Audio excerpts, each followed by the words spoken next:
Replacing bulbs today on my 96 Hiace. First, pop out the screw. Then, pop off this panel. Then take out the 10 mil.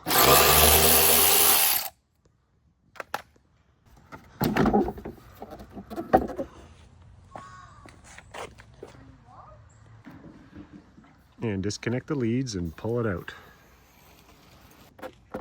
All right, leads disconnected.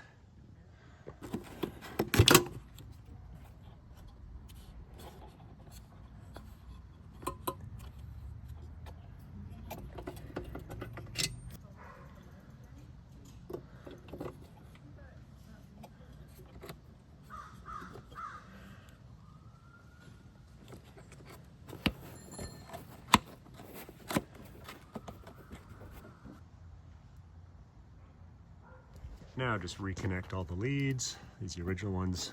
Somebody added some Xenon aftermarket module, and then repeat for the other side.